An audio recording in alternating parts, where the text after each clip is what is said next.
മൃതദേഹം സംസ്കരിക്കുന്നതിനിടെ താന്യം പഞ്ചായത്തിന്റെ പൊതുശ്മശാനമായ ശാന്തിതീരത്ത് തീപിടുത്തം. ഹരിതകർമ്മസേനാംഗങ്ങളും അഗ്നിരക്ഷാസേനയും സമയത്ത് ഇടപെട്ടതിനാൽ വൻ ദുരന്തം ഒഴിവായി. പ്ലാസ്റ്റിക് മാലിന്യങ്ങളും പുൽപ്പടർപ്പുകളും നിറഞ്ഞ് മലിനമായി കിടക്കുന്ന ശ്മശാനത്തിന്റെ ഫർണസിനോട് ചേർന്ന ഭാഗത്താണ് തീ ആദ്യം കണ്ടത്. ഫർണസിനോട് ചേർന്ന് ഉണങ്ങിയ പുല്ലും മാലിന്യങ്ങളും നിറഞ്ഞുകിടക്കുകയായിരുന്നു.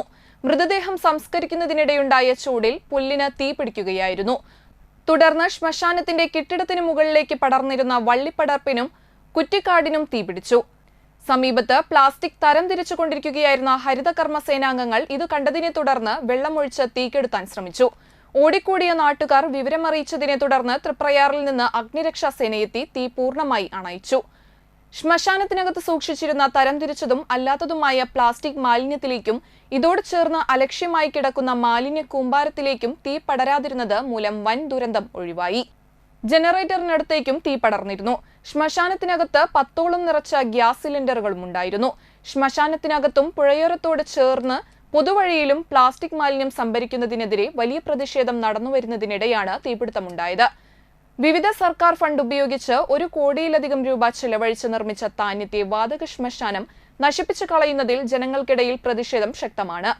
താന്യം പഞ്ചായത്തിന്റെ അനാസ്ഥയും കെടുകാര്യസ്ഥതയുമാണ് ശ്മശാനത്തിന്റെ ശോച്യാവസ്ഥയ്ക്ക് കാരണമെന്നാണ് നാട്ടുകാരുടെ ആരോപണം.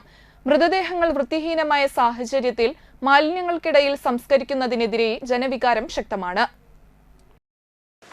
2 വർഷത്തോളമായി പ്രവർത്തിച്ചുകൊണ്ടിരിക്കുന്ന നമ്മുടെ മാലിന്യ സംഭരണി അത് ഒരു കോമ്പൗണ്ടിൽ 2 സംഭവങ്ങളാണ്, 2 കാര്യങ്ങളാണ് ഇവിടെ നടക്കുന്നത്. ഒന്ന് നമ്മുടെ ശവസംസ്കാര കർമ്മവും ഒരു ഭാഗത്ത് പ്ലാസ്റ്റിക് സംഭരണവും. ഇത് രണ്ടും ഒരിക്കലും യോജിക്കാത്തൊരു കാര്യമാണ്. കാരണം ഒരു മനുഷ്യൻ്റെ അന്ത്യയാത്ര എന്ന് പറയുമ്പോൾ അത് വളരെ സമാധാനത്തിലും സ്വസ്ഥതയിലും ആ മനുഷ്യനെ ഈ ലോകത്ത് നിന്ന് യാത്ര അയക്കുമ്പോൾ ഉണ്ടാകേണ്ടതായ സാഹചര്യങ്ങൾ ഒരുക്കലാണ് നമ്മുടെ ശ്മശാനം കൊണ്ട് നമ്മൾ ഉദ്ദേശിക്കുന്നത്.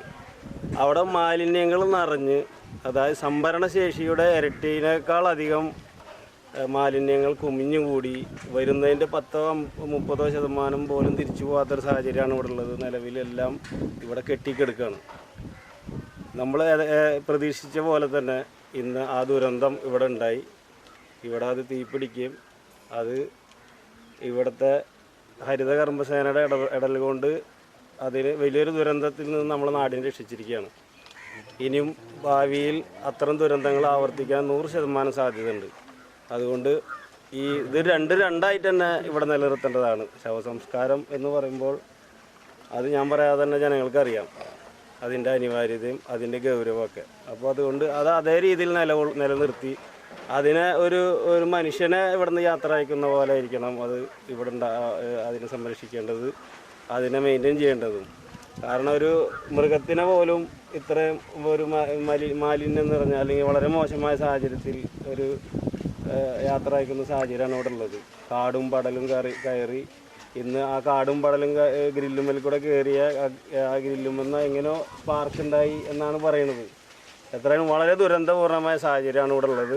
ഇനിയും വരാൻ പോകുന്ന സാഹചര്യം വളരെ സങ്കീർണവും ഗൗരവമുള്ളതാണ്. അതുകൊണ്ട് അതിനെ അതേപോലെ തന്നെ നിലനിർത്തിയില്ലെങ്കിൽ ബുദ്ധിമുട്ടുകളാണ് പ്രത്യേകിച്ച് നാട്ടുകാരായ ഞങ്ങളെ സംബന്ധിച്ച്. ഇതൊക്കെ തീപിടിച്ച് കഴിഞ്ഞാൽ ഇനി ഒരു ഫയർ എഞ്ചിനല്ല 10 ഫയർ എഞ്ചിൻ വന്നാലും അണയ്ക്കാൻ പറ്റാത്ത അത്രയും ഗൗരവത്തിലേക്ക് സംഭവം പോകും.